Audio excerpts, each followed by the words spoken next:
അഭിനന്ദ് വർത്തമാനെ ഒരു ചായ കൊടുത്ത് പറഞ്ഞയച്ചതുപോലെ ഇനി ഇന്ത്യൻ സൈന്യത്തെ കയ്യിൽ കിട്ടിയാൽ വെറുതെ വിടില്ല. പാകിസ്ഥാൻ ഇന്ത്യക്ക് മുന്നറിയിപ്പ് കൊടുക്കുകയാണ്. അടിച്ചാൽ ഇരട്ടിയായി തിരിച്ചടിക്കും. ചായയുടെ വെള്ളം വേണ്ടേ? സിന്ധു നദീജലം കിട്ടിയില്ലെങ്കിൽ പാകിസ്ഥാന് ചായ ഇടാൻ പോയിട്ട് ഒന്ന് തൊണ്ട നനയ്ക്കാനുള്ള വെള്ളം പോലും കിട്ടില്ല. പിന്നെ അഭിനന്ദനെ തിരിച്ചു വിട്ടത് മുട്ട് വിറച്ചിട്ടാണ് വിട്ടത്. പാകിസ്ഥാൻ വെറുതെ വിട്ടതല്ല. അതായത് അഭിനന്ദൻ വർത്തമാനെ പിടിച്ചു വെച്ച് കഴിഞ്ഞപ്പോഴത്തേക്കും ഇന്ത്യയുടെ സൈനിക നീക്കങ്ങൾ തുടങ്ങി.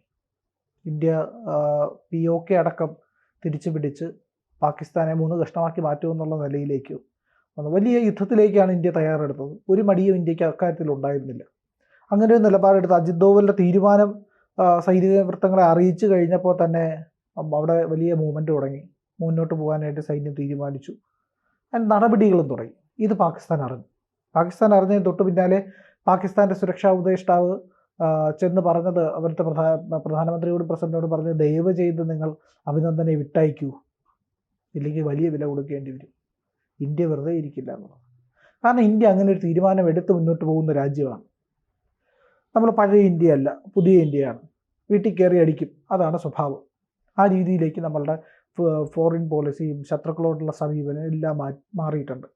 നമ്മൾ ഈ പറയുന്ന ആക്രമണം നടത്തി യുദ്ധം നടത്തിയും ആൾക്കാരെ കൊല്ലാൻ താല്പര്യമുള്ള രാജ്യവുമല്ല. പക്ഷേ നമ്മൾ ഗതികെട്ടിട്ടാണ്. ഇത്രയും നാൾ നമ്മൾ ഒരു മൂവ്മെൻറ്റ് നടത്തിയിട്ടില്ല. ഇന്ത്യ ഒരു തരത്തിലുള്ള സൈനിക നടപടിയോ ഒന്നും. നമ്മൾ ചെറുത്തുനിൽപ്പാണ്. അക്ഷരാർത്ഥത്തിൽ ഇന്ത്യയുടെ ഡിഫൻസ് തന്നെയാണ്. പാകിസ്ഥാൻ്റെ ഡിഫൻസ് എന്ന് പറയുന്നത് അത് ഒഫൻസാണ്. അവർ ഒഫൻസീവായിട്ട് നിൽക്കുന്ന ഒരു രാജ്യവും ഇന്ത്യ ഡിഫൻസീവായിട്ട് നിൽക്കുന്ന ഒരു രാജ്യമാണ്. പ്രതിരോധിക്കാനും സംരക്ഷിക്കാനും വേണ്ടിയിട്ടാണ് ഇന്ത്യ സൈന്യത്തെ ഉപയോഗിക്കുന്നത്. അഭിനന്ദൻ വർത്തമാൻ ബാലാക്കോട്ട് ആക്രമണം അതിനായി അദ്ദേഹത്തെ പറഞ്ഞയക്കുമ്പോൾ ഉണ്ടായ ഒരു ചെറിയ പ്രശ്നത്തിൻ്റെ വിമാനത്തിനുണ്ടായ ഒരു തകരാറിൻ്റെ ഇതിലാണ് അവിടെ തകർന്നു വീഴുന്ന വിമാനത്തായിരുന്നത്. അവിടെ പിടിച്ചു വയ്ക്കപ്പെടുന്നു. അദ്ദേഹത്തെ തിരിച്ചു വഹിക്കുന്നു. ഇന്ത്യയുടെ കൃത്യമായ നീക്കങ്ങൾ മനസ്സിലാക്കി പാകിസ്ഥാൻ. പക്ഷേ ഇനിയുള്ള കാര്യത്തിനകത്ത് അങ്ങനെ ആവില്ല. ഇന്ത്യ കൃത്യമായ നിലപാടെടുത്തു കഴിഞ്ഞു. നയതന്ത്ര ബന്ധം പൂർണ്ണമായും അവസാനിപ്പിച്ചു. അങ്ങോട്ടും ഇങ്ങോട്ടുമുള്ള ഗതാഗത സംവിധാനങ്ങൾ പൂർണ്ണമായി നിർത്തി. അതിർത്തികൾ അടയ്ക്കുന്നു. എല്ലാ പാകിസ്ഥാൻകാർക്കും തിരിച്ച് മടങ്ങി പോകാനായിട്ട് 48 മണിക്കൂർ സമയം കൊടുത്തിട്ടുണ്ട്. ഒരു തരത്തിലുള്ള വാണിജ്യ വ്യാപാര ഇടപാടുകൾ പാകിസ്ഥാനുമായിട്ട് നടത്തില്ല. ഈ പറയുന്ന കരാറുകളെല്ലാം റദ്ദാക്കി. നമുക്ക് ഈ പാകിസ്ഥാനെ ഈ സിന്ധു നദീജലം തടയുന്നതോടുകൂടി തന്നെ പാകിസ്ഥാൻ വിവരം അറിയും. പക്ഷെ നമ്മൾ ആ കാര്യത്തിൽ കൂടെ നിർത്തില്ല. ഇന്ത്യ കൃത്യമായ തക്കതായ സ്ഥലത്ത് തക്കതായ സമയത്ത് എന്ന് കൃത്യമായി അമിത്ഷാ പറഞ്ഞിട്ടുണ്ട്. ആ സമയത്ത് കൃത്യമായി തിരിച്ചടി കൊടുക്കാൻ ഇന്ത്യ തീരുമാനിച്ചിട്ടുണ്ട്. അത് ചാടിക്കേറി അടിച്ച് വെറുതെ കുറേ ആൾക്കാരെ കൊല്ലാനുള്ള തീരുമാനം ഒരിക്കലും ഇന്ത്യ എടുക്കില്ല. ഇന്ത്യക്ക് അതിനുള്ള സംവിധാനങ്ങളുണ്ട്, സാങ്കേതിക സംവിധാനങ്ങളുമുണ്ട്. കൃത്യമായിട്ട് ഇൻട്രൂഡ് ചെയ്ത് ചെന്ന് പതിച്ച് ബിൽഡിംഗ് പോലും തകർക്കാതെ ശത്രുവിനെ മാത്രം കൊല്ലുന്ന രീതിയിലുള്ള ആയുധങ്ങളും ഇന്ത്യയുടെ കയ്യിലുണ്ട്. പോരാത്തതിന് ലോകരാജ്യങ്ങൾ മുഴുവൻ ഇന്ത്യയോടൊപ്പമാണ്. ഇസ്രയേൽ പറഞ്ഞു എന്ത് സഹായവും ചെയ്യാം. പുടിൻ പറഞ്ഞു. സാധാരണഗതിയിൽ റഷ്യ അങ്ങനെ ഒരു പ്രത്യക്ഷ നയമൊന്നും ഇക്കാര്യത്തിനകത്ത് എടുക്കില്ല. പക്ഷേ റഷ്യ പറഞ്ഞിരിക്കുന്നു എന്ത് സഹായത്തിനും റഷ്യയും തയ്യാറാണെന്ന്. അമേരിക്ക ഒപ്പം നിൽക്കുന്നു. ട്രംപിന് വലിയ ദുഃഖമുണ്ടായിരിക്കുന്നു. ട്രംപ് പറയുകയും ചെയ്തു അത്. അങ്ങനെ ചുറ്റുമുള്ള രാജ്യങ്ങളെല്ലാം നമുക്ക് ചുറ്റും നിൽക്കുന്ന എല്ലാ രാജ്യങ്ങളും ഒപ്പം സഹകരിച്ചു പോകുന്ന മുഴുവൻ രാജ്യങ്ങളും നമ്മളെ സഹായിക്കാനും ഈ കാര്യത്തിനകത്ത് മുന്നോട്ട് പോകാനും കൂടെ നിൽക്കാനും എല്ലാം തയ്യാറാണ്. അങ്ങനെ ഒരു ഘട്ടത്തിലാണ് ഇന്ത്യ നിൽക്കുന്നത്. ഇന്ത്യക്ക് കേവലമായ ഒരു സൈനിക നീക്കം കൊണ്ട് ഉണ്ടാക്കുന്ന ഒരു പേരില്ലെങ്കിൽ അങ്ങനെ ഇന്ത്യക്കാരെ ബോധ്യപ്പെടുത്താൻ വേണ്ടിയിട്ട് ചെയ്യേണ്ടതല്ല. ഇന്ത്യക്ക് കൃത്യമായ ആസൂത്രണമുണ്ട്. ആ ചെയ്തവരെ തന്നെ തീർക്കണം എന്നുള്ള രീതിയിലാണ് ഇന്ത്യ മുന്നോട്ട് പോകുന്നത്. ആ രീതിയിൽ തന്നെ പോകും. നമുക്കറിയാമല്ലോ, കഴിഞ്ഞ കുറച്ച് കാലങ്ങളായിട്ട് പാകിസ്ഥാനിൽ ഭീകരർ അജ്ഞാതരുടെ വെടിയേറ്റ് മരിക്കാറുണ്ട്. ഇന്ത്യയുടെ നീക്കം കൃത്യമാണ്. അജ്ഞാതരുടെ വെടിയേറ്റ് ഭീകരർ മരിക്കുന്നു. ഇവിടെ സാധാരണക്കാരെയല്ലേ അവർ കൊല്ലുന്നത്. നമ്മൾ ഭീകരരെ തന്നെ, ഭീകരരുടെ നേതാക്കളെ തന്നെ കൊല്ലും. ഒന്നാമനും രണ്ടാമനുമായിട്ട് ഈ ഭീകര സംഘടനകളുടെ തലപ്പത്തിരിക്കുന്നവന്മാരെയാണ് നമ്മൾ കൊല്ലുന്നത്. കൃത്യമായ ആസൂത്രണത്തോടു കൂടിയാണ് ഇന്ത്യ ആ കാര്യങ്ങൾ ചെയ്യാറുള്ളത്. അല്ലാതെ വെറുതെ പോയി ഈ ഭീരുക്കൾ, കാരണം ഈ ചിലപ്പോൾ പറയും, ചില ആൾക്കാർ പറയും അയാൾ വലിയ ഗുണ്ടയാണ്. നമ്മുടെ നാട്ടിലൊക്കെ ഉള്ള ചില ആൾക്കാർ ഗുണ്ട. ഈ ലോകത്തെ ഏറ്റവും ഭീരുവായിട്ടുള്ള മനുഷ്യനാണ് ഗുണ്ടയാവുന്നത്. അതിലും ഭീരു, ഈ ജീവിതത്തിലെ ഏറ്റവും വലിയ ഭീരു, ലോകത്തെ തന്നെ ഏറ്റവും തോൽവിയായ ആൾക്കാരാണ് ഭീകരന്മാരാകുന്നത്. യാതൊരു സംശയമില്ലാത്ത കാര്യമാണ്. അതുകൊണ്ട് ധീരനായിട്ടുള്ള, ബുദ്ധിയെ നിയന്ത്രിക്കാൻ കഴിവുള്ളവരെല്ലാം ധീരരാണ്. ആ ധീരരായ മനുഷ്യർ ഈ പറയുന്ന ഭീരുക്കളെ നേരിടാൻ അതിൻ്റേതായ രീതിയിലാണ് നേരിടുക. നമ്മൾ എലിയെ കൊല്ലാനായിട്ട് വലിയ വാളെടുത്തുകൊണ്ട് വരാറില്ല. അതിനെ എന്ത് ചെയ്യും? അതിനെ ഒരു കൂട്ടിനകത്ത് പിടിച്ചു കഴിഞ്ഞാൽ കൂട്ടിൽ വെള്ളത്തിൽ മുക്കി കൊല്ലും, അത്രയേ ഉള്ളൂ. ഇല്ലെങ്കിൽ അതിന് വിഷം വയ്ക്കും, ചെറിയ വിഷം കൊടുക്കും. അതുപോലുള്ള എലികളായിട്ടുള്ള ഭീകരവാദികളെ തീർക്കാനായിട്ട് ഇന്ത്യക്ക് പൂർണ്ണ സൈനിക സന്നാഹങ്ങൾ ഉപയോഗിക്കേണ്ട കാര്യമില്ല. അതിന് കൃത്യമായ ഓപ്പറേഷനുകൾ, കൃത്യമായ പദ്ധതികളുണ്ടായിരിക്കും. ആ രീതിയിൽ കൂടെ തന്നെ ഇന്ത്യ ഇതിനെ നേരിടും. ശക്തമായ താക്കീതാണ് നമ്മൾ എല്ലാ കാലത്തും ഭീകരവാദത്തിന് കൊടുത്തിട്ടുള്ളത്. അത് ഈ സർക്കാരിന് മുൻപും നമ്മൾ ചെയ്തിട്ടുണ്ട്. പക്ഷേ അതിൻ്റെ തോത് കുറവായിരുന്നു.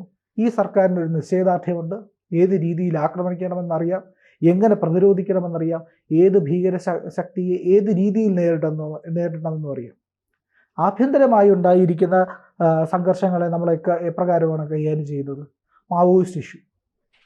ഇന്ത്യയിൽ മാവോയിസ്റ്റുകളുടെ സാന്നിധ്യം വർദ്ധിച്ചപ്പോൾ എന്താണ് നമ്മൾ ചെയ്തത്? പ്രധാനമായും നമ്മൾ ചെയ്തത് മാവോയിസ്റ്റ് ബാധിത മേഖലകളിൽ കൃത്യമായ ഡെവലപ്മെൻറ്റ് കൊണ്ടുവന്നു.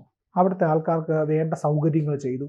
അവിടുത്തെ ആയുധങ്ങൾ എടുക്കുന്ന ചെറുപ്പക്കാരെ അതിൽ നിന്നും പിന്തിരിപ്പിച്ച് അവർക്ക് ജോലിയും ജീവിക്കാനുള്ള സാഹചര്യങ്ങൾ ഒരുക്കി കൊടുത്തു. എന്നിട്ടും ആയുധം താഴെ വയ്ക്കാത്ത മാവോയിസ്റ്റുകളെ കൃത്യമായ സൈനിക നടപടികളിലൂടെ, അർദ്ധസൈനിക വിഭാഗങ്ങളുടെ നീക്കത്തിലൂടെ നമ്മൾ ചെറുത്തു. സ്ട്രാറ്റജിക്കലി ആ പ്രദേശങ്ങളിലെല്ലാം വികസനം കൊണ്ടുവന്നു. അവർക്ക് വേണ്ട ഭക്ഷണ സാധനങ്ങൾ കൊടുത്തു. അവർക്ക് ജീവിക്കാനായിട്ട് മാർഗങ്ങൾ ഒരുക്കി കൊടുത്തു. ഇന്ത്യ അങ്ങനെയാണ് ഭീകരവാദത്തെ നേരിടുന്നത്. ഇന്ത്യ എത്രയോ ഭീകരരെ തിരിച്ച് ജീവിതത്തിലേക്ക് കൊണ്ടുവന്നിട്ടുണ്ട്, ഇപ്പോഴും കൊണ്ടുവന്നുകൊണ്ടിരിക്കുന്നു. കാശ്മീരിലൊക്കെയുള്ള ചെറുപ്പക്കാർ വഴിതെറ്റി ഇത്തരം ഭീകരവാദികൾ, വളരെ ചുരുക്കം ആൾക്കാർ അങ്ങനെ പോകാറുള്ളൂ, അങ്ങനെ പോയ ചെറുപ്പക്കാരെ തിരിച്ചു കൊണ്ടുവരികയും അവർ സൈന്യത്തിൻ്റെയും പോലീസിൻ്റെയൊക്കെ ഭാഗമാവുകയും ചെയ്തിട്ടുണ്ട്. കാശ്മീരികളുടെ അന്നമാണ് ടൂറിസം. അവിടെ ടൂറിസ്റ്റുകൾ ചെല്ലാതിരുന്ന കാശ്മീരികൾ പട്ടിണിയായി പോകും. ഇപ്പോൾ ഉണ്ടായ ആക്രമണം പോലും എത്രയോ കാലം അവർക്ക് ഈ പറയുന്ന ടൂറിസത്തിൽ നിന്നുള്ള വരുമാനത്തെ ബാധിക്കും. ഭീകരർ എല്ലാ കാലത്തും കാശ്മീരികൾക്കെതിരാണ്. കാശ്മീരികൾക്ക് നല്ലത് ചെയ്യാൻ വേണ്ടിയിട്ടല്ല ഈ തീരുമാനമൊന്നും എടുക്കുന്നത്. അതുകൊണ്ട് ഇന്ത്യ കാശ്മീരിനെ അതിൻ്റെ അവിഭാജ്യ ഘടകമായി കാണുന്നുണ്ട്, ഏറ്റവും പ്രധാനപ്പെട്ട മേഖലയായി കാണുന്നുണ്ട്.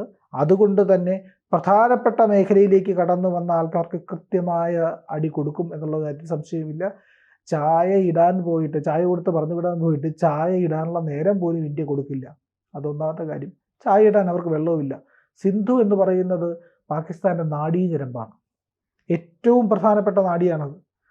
അത് തകർക്കുന്നതോടുകൂടി പാകിസ്ഥാൻ്റെ നട്ടല്ല തകരുന്നത്, സുഷുമ്ന നാഡിയാണ്. ആ സുഷുമ്ന നാഡി കടന്നു പോകുന്ന നട്ടല്ലാണ് നമ്മൾ തകർക്കുന്നത് പാകിസ്ഥാൻ ഇനി ഒരു രക്ഷയും ഉണ്ടായില്ല. ലോകത്തിന് മുന്നിൽ യാചിക്കും. ഇന്ത്യയുടെ കാൽക്കൽ വന്ന് വീഴും, നരേന്ദ്രമോദിയുടെ കാലിൽ വന്ന് പിടിക്കും അവസാനം.